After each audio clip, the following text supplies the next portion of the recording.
let's get started talking about this reverse split. So thanks everybody for coming. Have a little bit of a rundown here if you're wondering what we're going to be talking about.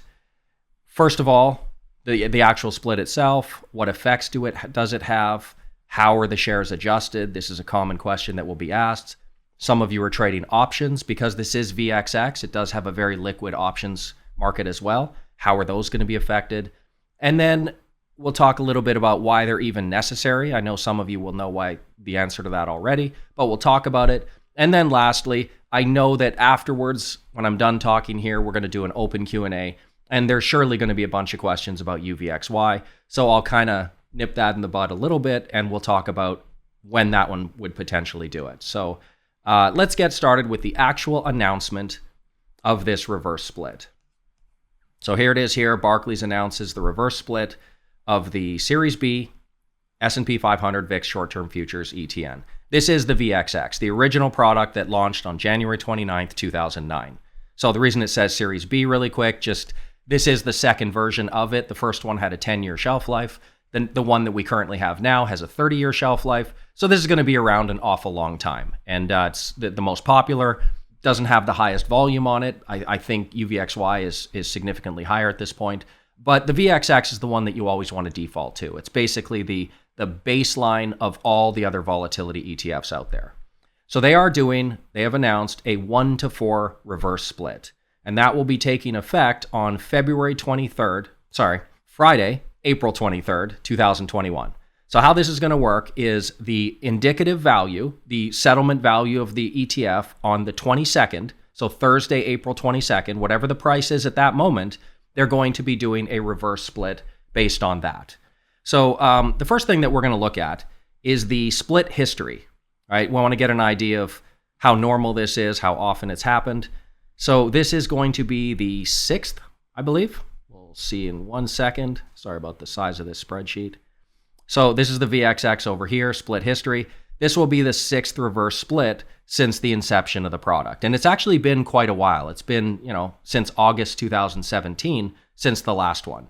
Obviously, the VXX goes up substantially when markets crash. And because we had the Volpocalypse, we had the Q4 2018 crash, we had, of course, the COVID disaster, it actually hasn't had the need to reverse split. But we are finally here with one solid year of really good performance in the market. So the VXX has collapsed in price. And there it is. So at last print, it was 1031. We'll see what it is in a week or so when it happens. But we can see that it's actually not that abnormal. This is about the normal time when the VXX would be looking to do the reverse split.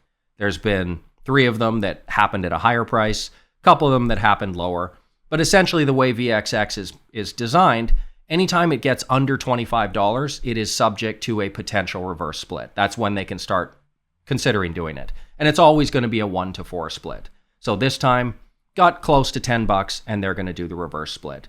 We will talk about this one in a second, so we will leave that one till the next segment. But that's basically what they do. They just reverse split it. It's very easy. What we really want to know, and what I think a lot of you are wondering, is what effect does this reverse split actually have? What ends up happening? And the bottom line is reverse splits don't actually do anything to the underlying trading mechanism. In a practical sense, it will happen as if nothing happened. It's just a very simple process. It happens all the time. Individual stocks, as we've seen, volatility ETPs do this quite regularly. Absolutely nothing will happen. So what we want to look at, a lot of times when I say there will be no actual effect on the product, a lot of times people push back on that and they will say that after a split, say for example, Apple, when Apple did that 7-to-1 reverse split back in 2014, not reverse split, normal split, some people would argue that if it goes from $700 down to $100, that will be a more accessible market for people, and they can actually bring in more people buying the stock, and that might in turn cause the price to go up further. So some people might be under the impression that doing a split might actually change the forward prices. Now, there's a couple reasons why in the volatility space this doesn't matter. The first one, of course, this is a reverse split, so the price will actually be going higher. But the second reason, the one that we really want to focus on, is that these products don't actually trade based on supply and demand. So even if that was true, which I've not actually seen much data to support that, by the way, that splits affect forward pricing. But even if that was true, in the volatility space, these products follow underlying indexes. They are set methodologies that do not change based on how many people buy or sell the product. The VXX itself is based on rolling VIX futures. It holds a combination of VIX futures, front 2 months, right? The M1 and M2 as we call them, a combination of these two futures based on how much time to expiration and the value of this contract as it approaches the VIX index during those expiration cycles. That's what causes the changes in VXX price. So this underlying index, this is essentially the VXX. Exact same methodology. Price is obviously a little bit different, but the price is irrelevant. The methodology is what we're interested in. It is holding a 30-day constant maturity future. I call it the VX30. And that's really all that matters, the value of that VX30. So since this underlying index is not going to change after reverse split in any way, shape, or form, the VIX futures, these prices will not be adjusted whatsoever. The VIX futures are totally independent of this happening. These won't change. Then that means, of course, the underlying VXX doesn't change as well. The price of the VXX tracks with what is called an intraday indicative value as close as possible to this underlying index. And a reverse split, even if you could make a case that it will make a bunch of people come into the market or whatever it does for it, that still won't have any effect whatsoever in the price of the product. And these kind of things are actually very important to understand, because if you're trying to trade these products for profit, you have to know how they work. And one of the byproducts of understanding how this product actually works, that the VIX STR index, is that you can actually use that to understand that the reverse split will do nothing to the product. Absolutely nothing.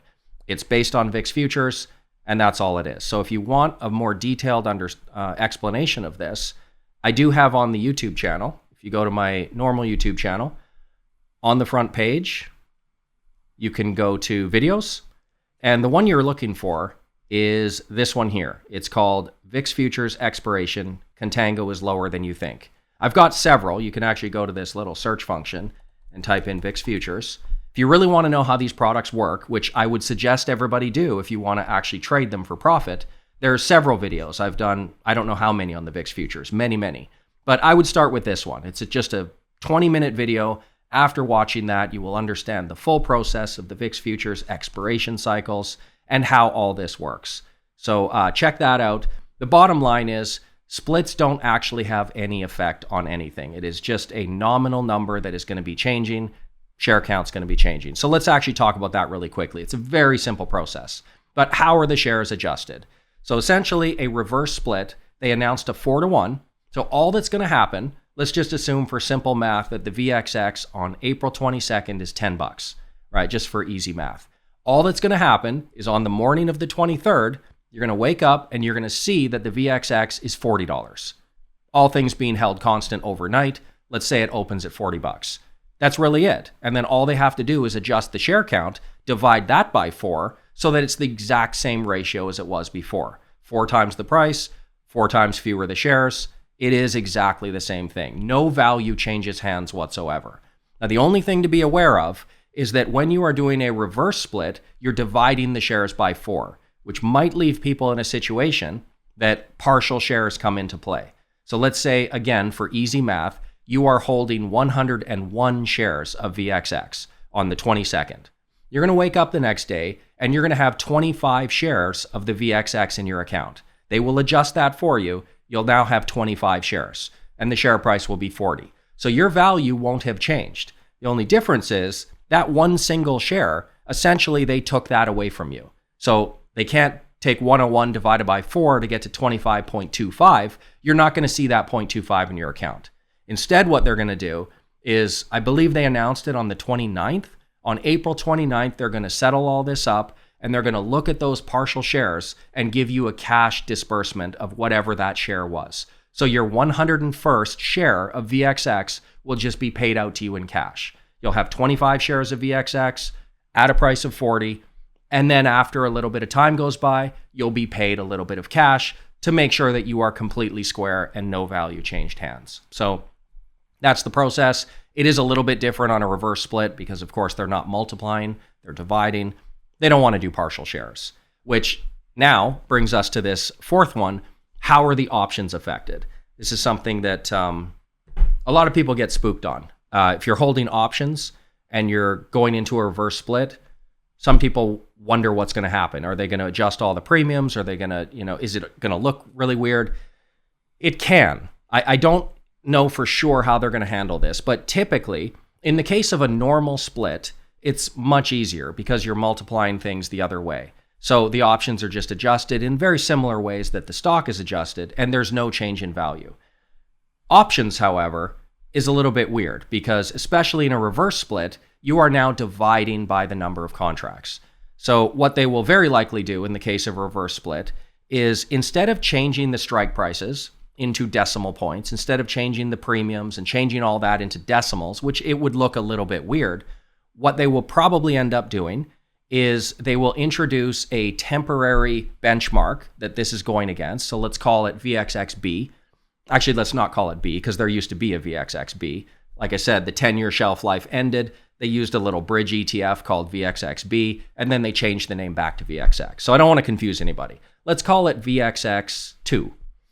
The VXX2, or VXXA alternative, whatever you want to call it, they will just use this as a short-term bridge. And as we know, one option contract equals 100 shares of the underlying. So whenever you hold one contract of VXX, technically that is squared at the end, whether assignment or you just cash value, to 100 shares of the VXX. All they really need to do in this case is make that little VXXA, or VXX2 as we're calling it. All they have to do is just for a short temporary period, make that 1-to-25 ratio. That's it. So instead of one contract settling to 100 shares of the underlying, they just have to make one share settle to 25 shares.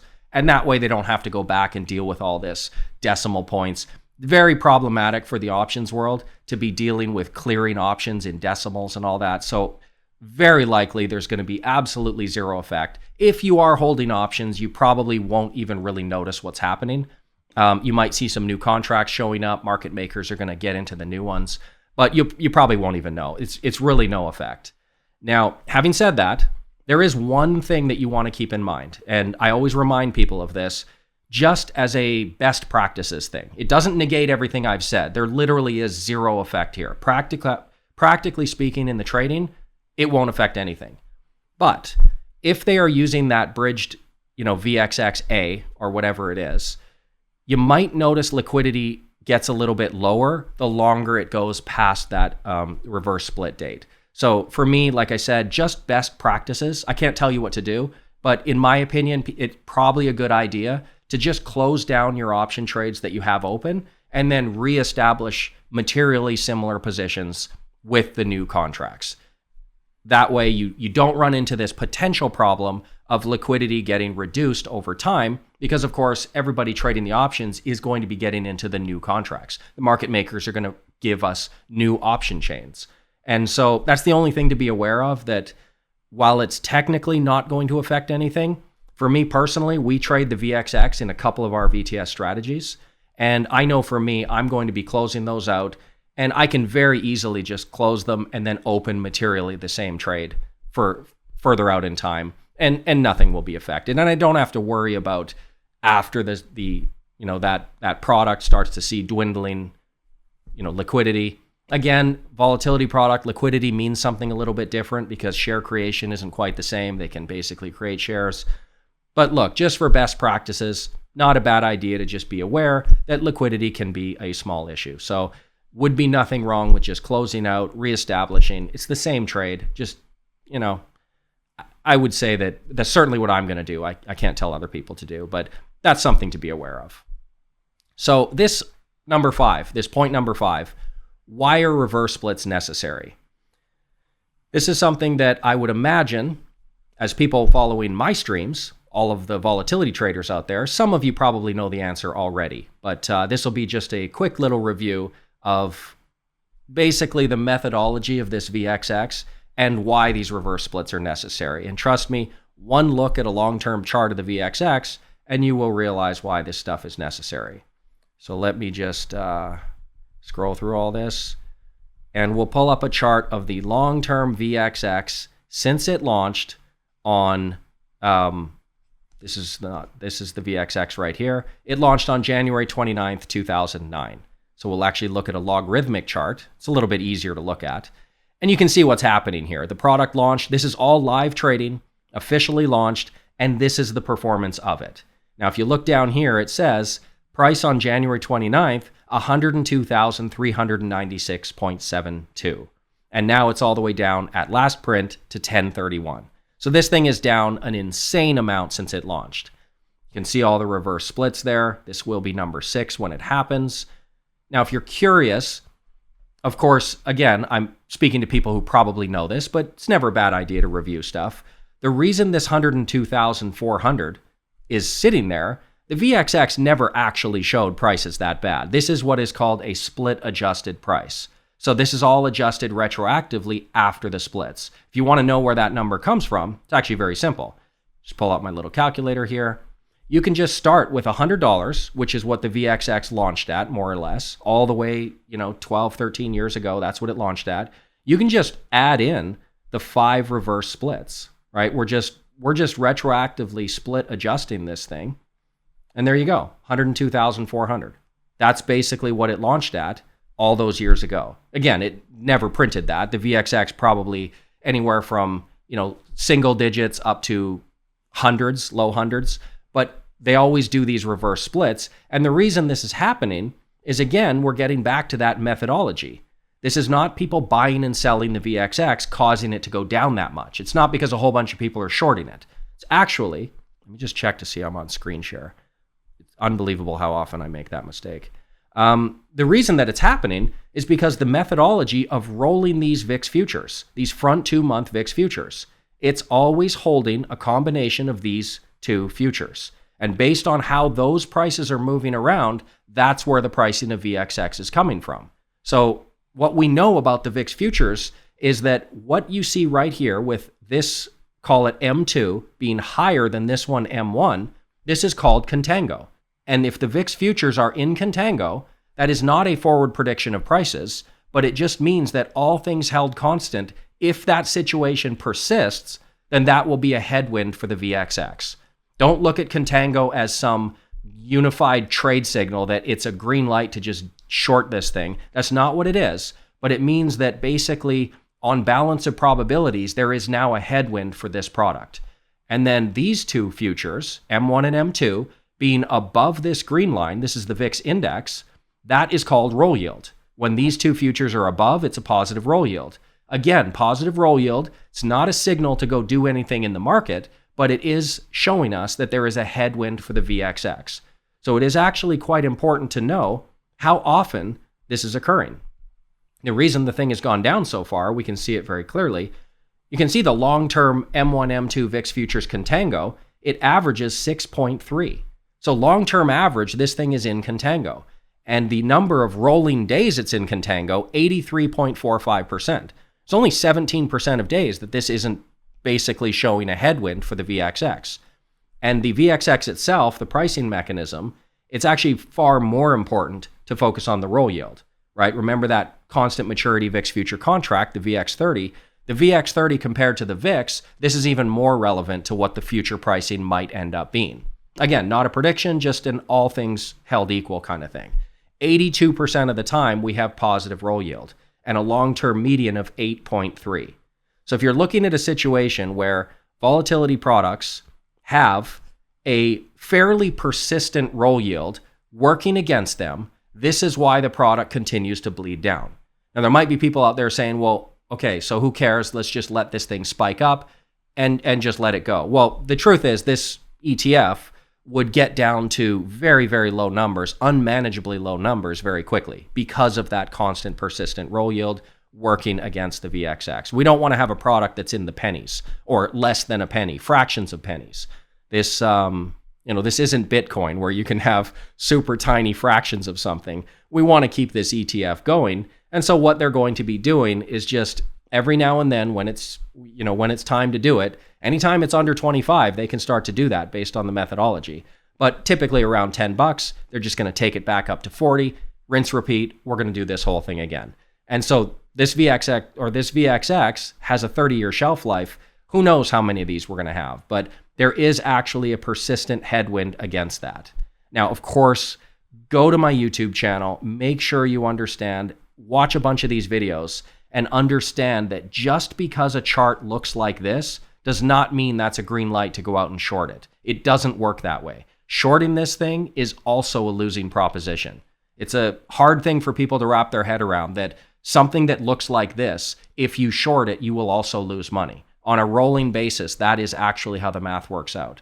So don't let this chart fool you. There's a lot of people out there that will, maybe they have a Twitter account that they want to, gain popularity on. Oftentimes they'll flash that VXX chart looking down, or the UVXY, it's even worse. And they'll just try to make a case that, okay, you just short this thing. And then by proxy, the followers who are following that Twitter account will think, that guy must be making a whole bunch of money. He must be an awesome trader. When in actual fact, going long and going short is both a losing proposition. I'll mark that on my calendar to do a extended YouTube video on, but the truth is that is not the case. So I don't want to flash this and irresponsibly get everybody in the comments thinking, wow, all I have to do is short this thing and I'll make a bunch of money. Please don't do that. Can't tell you not to, of course. I can't give you any personalized investment advice. Please don't do that. It doesn't work out that way. So the last thing that we want to talk about, of course, and I don't have any hard answers on this, but the UVXY, if you were to ask pretty much every volatility trader, say 2 months ago, which one of these things is going to reverse split first, I would say 100% of people would have guessed that the UVXY would split first. And it hasn't. It's actually dipped below 5. So I did a live stream, I want to say about 2 months ago, where we were actually trying to predict when the UVXY would be doing its reverse split. So as we know, the UVXY decays minus 2.1% a week, long-term average. So this is what it looks like on a long-term chart. Every 5 days, long-term average, 2.1% a week. If you care, 8.5% a month. But because this thing is decaying so fast, we were actually just for fun trying to predict the actual date where they were going to reverse split it. So what I did at the time, it was about $10 back then. I can just input the daily decay of the UVXY at a 1.5 times leverage factor. And we were basically saying that somewhere around 8, I would suspect they're going to do the reverse split. And so that was 55 trading days from the date that I did that stream. So that would be, 2.5 months. That's basically right now. So the VXX, based on forward predictions, should have been around $8 right now, and they definitely should be considering doing a reverse split. We can always graph it. Nothing is guaranteed. Remember the VXX, sometimes it splits at 12, sometimes at 8. There's nothing guaranteed. It was just for fun. But they should have done it already, and it should have been at 8. The thing that I find very interesting is that we've seen such extreme vol crush. Let me see if I got something to show that. Yeah, this one. What this chart is showing is the rolling 20-day performance of a short VXX position minus the rolling 20-day performance of a long S&P 500 position. And the long-term average is 2.65, meaning that short vol outperforms long equities on average about 2.6. Now that includes all the crashes as well. So typically in a good market period, we would be looking at about 10 to 15, maybe 20% of excess short vol crush. But lately, we are actually in the 99th percentile. Vol crush right now in the market, if you've noticed how low the UVXY has gone and the VXX has gone, it's because the current value is 30%, 99th percentile. We are seeing insane vol crush in the market right now. And that has pushed the UVXY to under 5. I think it printed 485 or somewhere around there on Friday.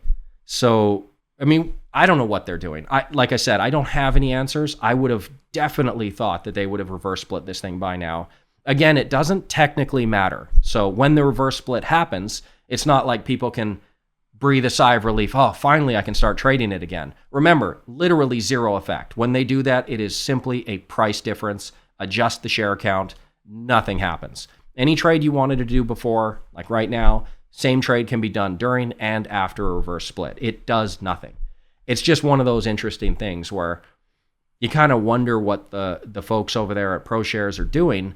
letting it go this low. It's not like this wasn't telegraphed ahead of time. And again, when we're talking about UVXY, they should be actually even more proficient at this because it happens more often. I mean, they should have contingencies already. I don't understand why they're doing this. If they let it go too much further, they're going to have to do these 1 to 10s again.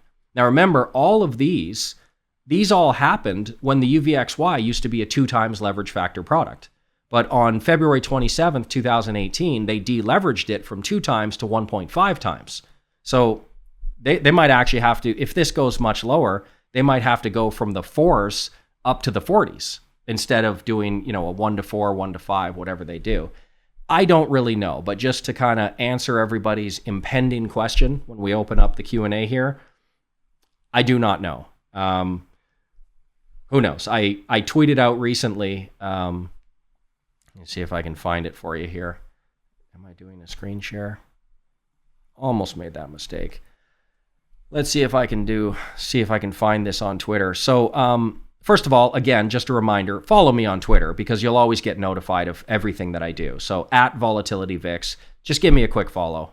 But one of the things that I tweeted out recently was this one here. Not pushing any conspiracy theory, but if they just didn't want to manage UVXY anymore for whatever internal reason, wouldn't not reverse splitting be the first place you'd start that wind down process with? So again, not pushing any theories here. UVXY is a wildly successful product. Especially after TVIX was gone, they've sucked up a lot of that volume, and I think it's well over $2 billion at this point. I'm not suggesting that they're trying to scuttle this product, but when they do that, you have to understand, remember when the TVIX was delisted, they don't just remove it and close it down, because if you do that, you actually have to square up with the value of the contract. You actually have to pay out to close that. Nobody's going to lose their value if they delist something. Everybody who's holding it has to be paid back their money. So the first thing you do is you'd want that price to be as low as possible with as few people trading it as possible. That would be good for them before they actually close it. It would save them some money. So I suspect that's why they're letting TVIX go on the pink sheets and just hoping that it dies a slow death because it decays so much. Again, 82% of the time, we've got positive roll yield in the VIX futures market, the VX30 to the VIX. So that thing is going to go to pennies. They just have to wait it out. And, not having the share creation available anymore, it's not going to track the indicative value anymore. It's going to be a nightmare, and people are going to not trade it anymore. So the first step to doing that, especially if you've got a product that faces such a strong headwind like UVXY does,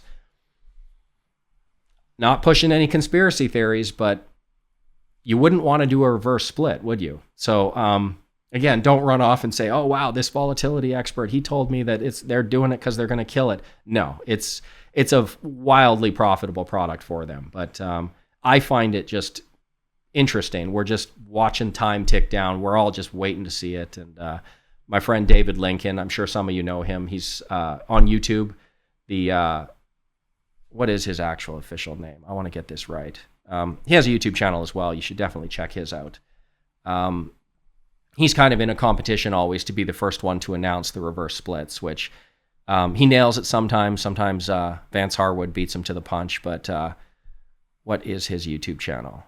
You can just search David Lincoln, or you can search VIX Crush or The Short Vol Show. But yeah, give him a follow as well. But he'll be on the ball. So if you follow him on Twitter, it's at @TheFamousDave. And he'll let you know when this split finally happens. Again, just to summarize though, for the VXX specifically, no effect to the contracts. They're just it's gonna be 4 times the price, 4 times fewer shares. You're gonna get paid back if you're a holder of VXX based on any partials. They're not gonna do decimals. They're gonna be a cash settled for those. For the options, again, you're not gonna see anything terribly weird on the front end of the platform. But just know that they're probably going to adjust that settlement to be a temporary 1 to 25 ratio as opposed to the typical 1 to 100. But doesn't matter to us. Again, I would suggest that anybody out there, just general statement, probably don't hold your options through the settlement date. Just reestablish. And yeah, it's just best practices.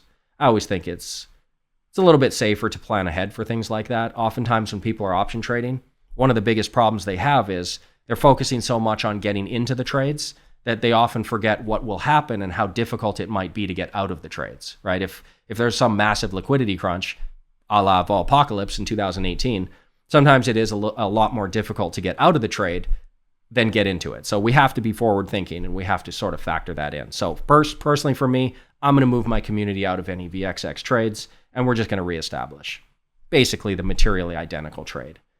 Thank you so much for watching the video. So don't forget to subscribe to the channel and go check out my website right here. There's tons of articles and videos on there, as well as a free trial to join the VTS investing community. What have you got to lose? Come see how I personally navigate these unruly markets. See you next time.